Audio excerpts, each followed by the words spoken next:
국민연금 수탁자 책임위원회가 어제 오후 비공개 회의를 진행했습니다. 이번 회의는 지난 23일 1차 회의 이후에 6일 만에 치러졌던 긴급회의인데요. 수탁위에서는 대한항공과 한진칼의 경영 참여 주주권 행사 여부에 대해서 논의하지 않았다 이렇게 밝혔습니다. 네, 이제 관심은 최종 의사결정기구인 기금위원회가 다음 달 1일 대한항공과 한진칼에 대한 주주권 행사 여부를 어떻게 최종 결정할 것인가 이 부분이겠죠. 관련해서 전문가와 이야기 나눠보겠습니다.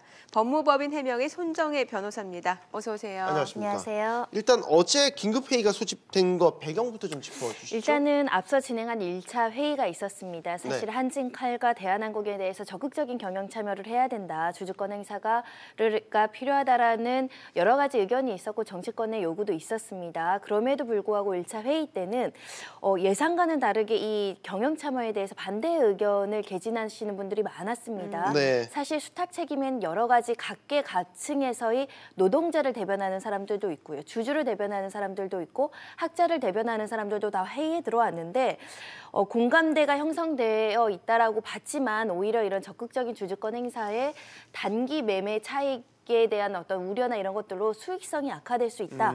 이런 것들이 지적되면서 반대 의견 쪽으로 의견이 가세됐는데 이후 이런 소식이 알려지면서 단기 매매 차익이 어느 정도인지 구체적인 어떤 안이라든가 자료나 이런 것들을 제시하지 않고 만연히 이렇게 반대권을 행사하는 취지로 결론이 나게 된다면 이 여러 가지 좀 사회적인 책임감을 다하지 않는 거 아니냐라는 비판도 있었고요.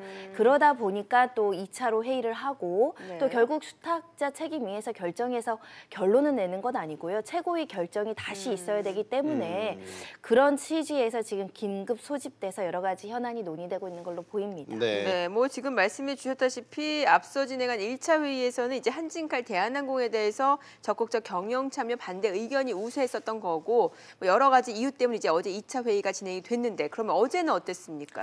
어제는 이 부분에 대해서 적극적으로 회의를 하지 않았다라고 하고요. 예. 금융위나 기금위에서 이제 최종 결의를 할 것이다라는 취지를 밝히고 있는데요.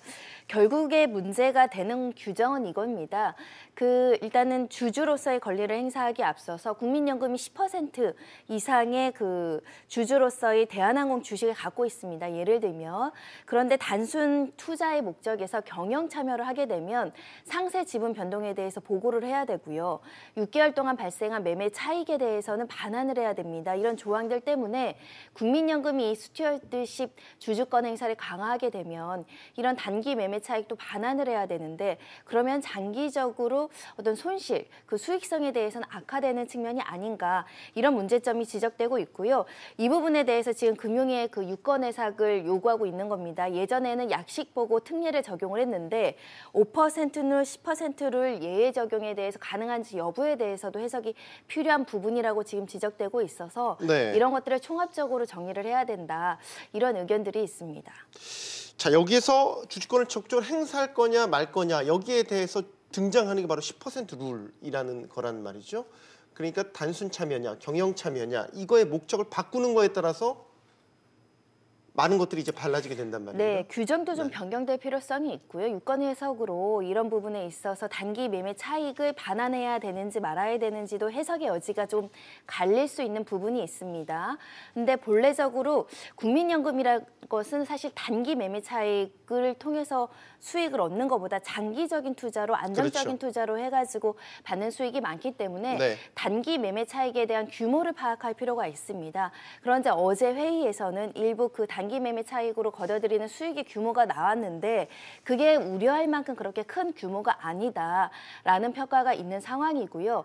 이 단기 매매 차익을 반환해야 된다는 것 때문에 국민연금이 제대로 주주권을 행사하지 못해서 오히려 어떤 여러 가지 회사들이 불법 경영 비리라든가 주주권이 가치가 떨어지는 문제에 대해서는 오히려 득보다 실이 많을 수 있다. 네. 그런 지적도 있어서요. 사회적인 논의가 좀 필요한 것인데 세계적인 어떤 추세를 말씀드리면 이 주주권 행사라는 건 사실은 세계적인 추세에서는 바람직하고 또 그렇게 행사되고 있습니다.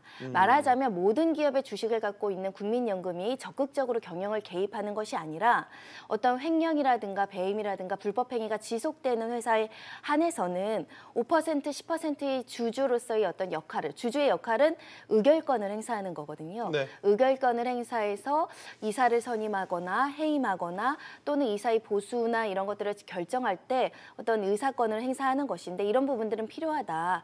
이런 것들이 이제 세계적인 추세입니다. 네.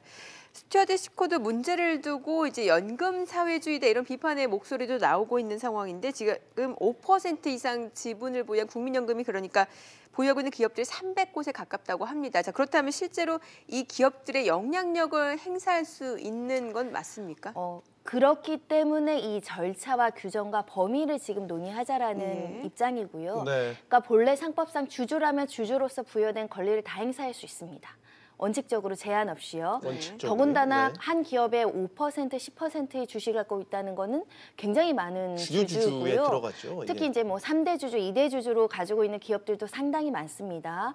그래서 현재 나오는 이야기들은 뭐냐면 절차와 규정을 제한을 하자 적극적인 주주권이 아니라 소극적인 형태의 주주권을 행사를 하는데 예를 들면 이사의 해임과 선임 안건이 올랐을 때 찬반 결의를 한다거나 그런 형식으로 소극적으로 주주권을 행사한다고 한다면 과다한 경영 개입이라는 문제는 피해갈 수 있다는 것이고요.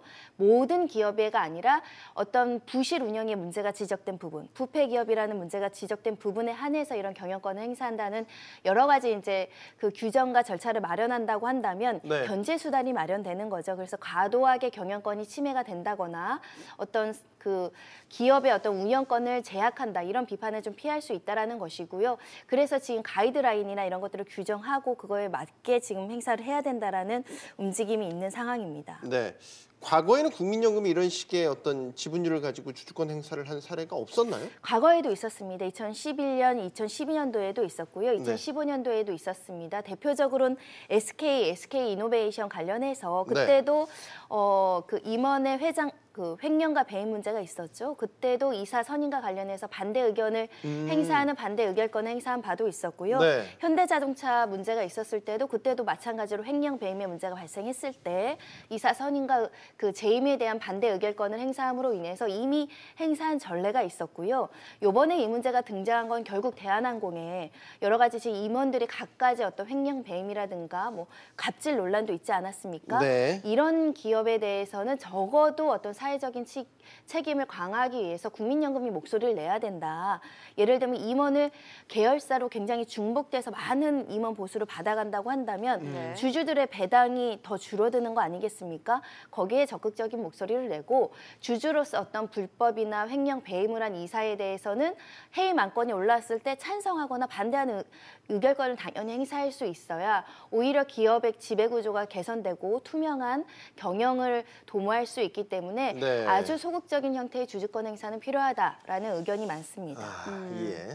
사실 국민연금이 워낙 대규모 자금을 운영하고 있고 또 주요 기업의 지분을 많이 확보하고 있기 때문에 무분별하게 경영 개입을 할 수 있다. 그렇기 때문에 경계를 해야 된다. 이거에 대해서 어떤 시각이세요? 그건 당연히 필요합니다. 왜냐하면 예. 우리가 과거에 국민연금에서 그 삼성물산 합병 문제 관련해서도 현재 재판이 이루어지고 있죠. 과도하게 개입했고 더군다나 직권남용의 형태로 이 부분에 대해서 과도하게 개입하려는 정황들이 확인된 상황이기 때문에 정치권으로부터의 독립이 반드시 필요하시고요. 그렇겠죠. 그리고 이렇게 권한을 남용했을 때의 제재라든가 규정들은 반드시 필요할 수 있습니다. 그래서 이 스튜어드십 코드를 굉장히 면밀하게 가이드라인을 제정해서 무분별한 경영 개입이라든가 정치권의 어떤 세력에 의해서 영향을 받지 않는 독립적이고 객관적인 인물에 의해서 정해진 절차에 의해서 할 필요성이 있다라는 부분은 계속 지적이 되고 있고요. 네. 이 부분은 사회적인 논의를 통해서 제정될 필요가 있습니다.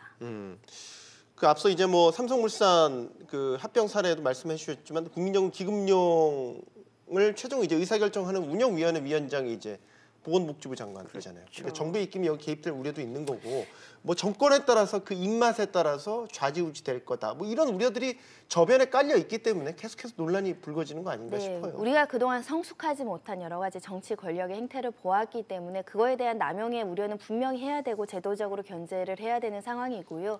그래서 지금 국민연금 이사장을 보건복지부 장관이 할 수 있도록 하는 이 구조 자체를 바꿔야 된다라는 목소리도 높습니다.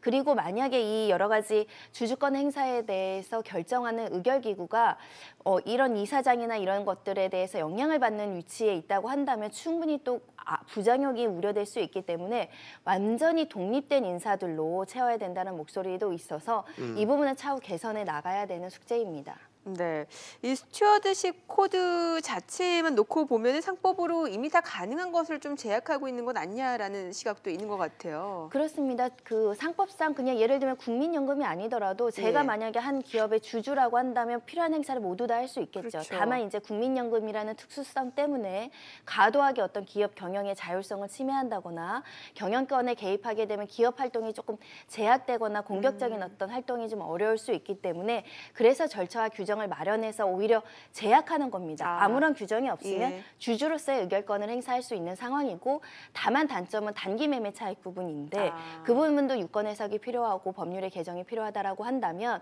사실 적절하게 조화롭게 중재할 수 있는 대안이 나올 수 있다라고 생각하고요.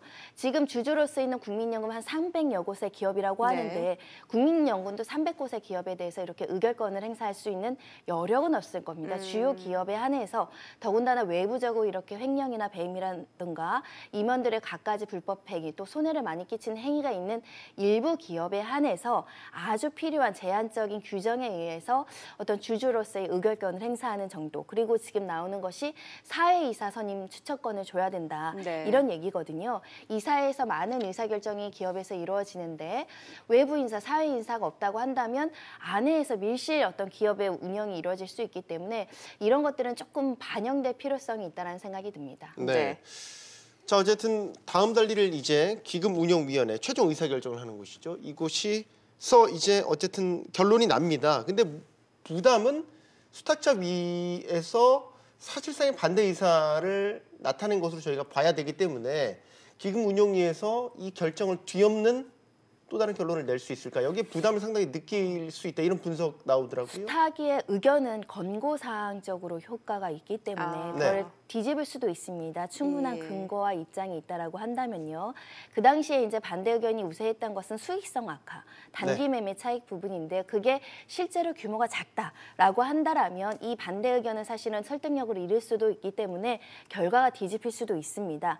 다만 이 지금 여러 가지 결정하는 곳에는 다양한 이해관계가 충돌이 되어 있기 때문에 어떤 결론을 내릴지는 좀 지켜봐야 되는데 현재 문재인 정권에서는 이 주주권 행사에 대해서 강화해야 된다. 국민연금의 책임성을 강화시킬 필요가 있다라는 목소리도 있었기 때문에 실제로 어떤 결정이 나올지 사실 좀 지켜봐야 되지 않을까 생각이 듭니다. 네, 뭐 사실 수탁자 책임 전문의가 최종 결정 권한을 갖고 있는 건 아니지만 이 제도 취지를 보게 되면 존중을 해야 되고 또 일부에서 소모적인 방향으로 계속 가는 거 아니냐라는 이런 목소리도 나오고 있기 때문에 뭐 주주 가치를 높이겠다라는 스튜어드십 코드의 취지 이런 과정들 사이에서 좀 제대로 정착할 수 있을 거라고 보십니까? 신속한 의사결정이 필요합니다. 사실은 이런 의견에 있어서도 다양하게 의견이 갈려서 제대로 된 정책 결정을 하지 못한다고 한다면 그 타이밍을 놓쳐서 실기하는 문제가 발생할 수 있는 것이기 때문에 국민들한테 이 논의가 왜 필요한지 어떤 식으로 주주권을 행사하는지에 대해서 명확한 가이드라인을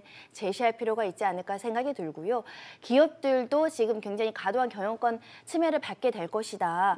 이런 우려를 하고 있기 때문에 정확하게 이 스튜어드십 코드를 어떻게 행사하고 어디까지가 제한이고 어디까지는 보장을 하겠다라는 걸 명확히 할 필요가 있지 않을까 생각이 듭니다. 네, 자 대한항공 조영업 회장 일가에 대한 국민연금의 최종 판단 지켜보시죠. 손정희 변호사였습니다. 고맙습니다. 잘 들었습니다.